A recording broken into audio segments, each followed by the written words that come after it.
खाड़ी देशों का नीला समंदर अब काले तेल की चादर में दफन होने वाला है। ईरान के पास समुद्र में हजारों बैरल कच्चा तेल फैल चुका है और अब ये तैरती तबाही कतर और यूएई की ओर तेजी से बढ़ रही है। संयुक्त राष्ट्र ने इसे एक बहुत ही बड़ा पर्यावरणीय संकट घोषित कर दिया है। आखिर कैसे हुआ ये रिसाव? क्या ये पुरानी पाइपलाइनों का नतीजा है या इसके पीछे युद्ध जैसे हालात जिम्मेदार हैं? आइए जानते हैं इस पूरी कहानी को। नमस्कार, मैं हूं आपके साथ निकिता रावत और आप देख रहे हैं इंडिया न्यूज। खाड़ी क्षेत्र की बात की जाए, पर्शियन गल्फ की बात की जाए तो यहां से दर्शकों इस वक्त एक ऐसी खबर आ रही है जिसने दुनिया भर के पर्यावरण विशेषज्ञों की नींद उड़ा दी है। ईरान के खर्ग आइलैंड के पास एक नहीं बल्कि दो बड़े तेल रिसाव ऑयल स्पिल्स देखे गए हैं। समुद्री निगरानी करने वाली संस्था विंडबर्ड एआई के मुताबिक पहला रिसाव करीब 65 वर्ग किलोमीटर में फैला था, लेकिन अब एक और बड़ा धब्बा देखा गया है जो 20 वर्ग किलोमीटर तक फैल चुका है।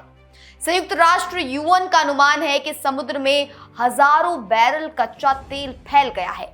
ये तेल 4 दिनों के भीतर कतर के समुद्री क्षेत्र में और करीब 13 दिनों में यूएई के अल मिरफा तट तक पहुंच सकता है।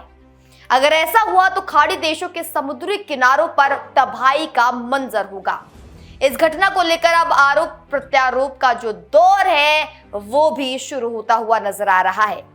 ईरान के सांसदों का कहना है कि विदेशी टैंकरों और यूरोपीय जहाजों ने जानबूझकर समुद्र में गंदा तेल छोड़ा है। वहीं यूएन एक्सपर्ट डॉक्टर कावे मदानी का कहना है कि ये तेल जहाजों के ईंधन जैसा नहीं बल्कि कच्चा तेल है। इसका मतलब है कि या तो ईरान की पुरानी पाइपलाइनें फट गई हैं या फिर ये एक जहाज से दूसरे जहाज में जब तेल को ट्रांसफर किया जाता है तो उस समय कोई गड़बड़ी हुई होगी। ये अनुमान जताए जा रहे हैं। कुछ विशेषज्ञों का यहाँ पर यह भी मानना है कि ईरान पर लगे अंतर्राष्ट्रीय प्रतिबंधों और हालिया युद्ध जैसे तनाव की वजह से तेल इंफ्रास्ट्रक्चर की देखभाल नहीं हो पाई, जिससे ये रिसा हुआ ये ऑयल स्पिल देखा गया। खाड़ी का पानी बहुत धीरे बहता है, जिसका मतलब है कि ये तेल प्रदूषण सालों तक यहाँ बना रह सकता है। डॉक्टर मदानी ने चेतावनी दी है कि पहला अगर ये तेल आबादी वाले इलाकों तक पहुंचा तो समुद्र के पानी को साफ करने वाले डिसैलिनेशन प्लांट्स बंद करने पड़ेंगे, जिससे कतर और यूएई में पीने के पानी का संकट खड़ा हो जाएगा। एक और चेतावनी उन्होंने यहाँ पर दी है कि मछलियों का जो कारोबार है वो ठप हो जाएगा और समुद्री जीव जंतु इस जहरीले तेल की वजह से दम तोड़ देंगे।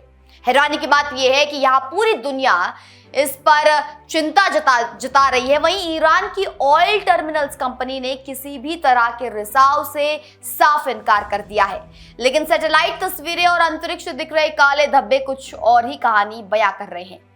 खाड़ी युद्ध और ईरान इराक युद्ध के समय भी दुनिया ने ऐसी ही तबाही देखी थी। आज एक बार फिर वही खतरा सामने है। अगर कतर, यूएई और सऊदी अरब ने मिलकर इसे नहीं रोका तो ये पर्यावरण के लिए इस दशक की सबसे बड़ी त्रासदी साबित हो सकती है। आपको क्या लगता है? क्या ईरान अपनी पुरानी पाइपलाइनों का सच छिपा रहा है? क्या इस प्रदूषण के लिए विदेशी जहाजों को जिम्मेदार ठहराना सही है? अपनी राय हमें कमेंट बॉक्स में जरूर दें। नमस्कार।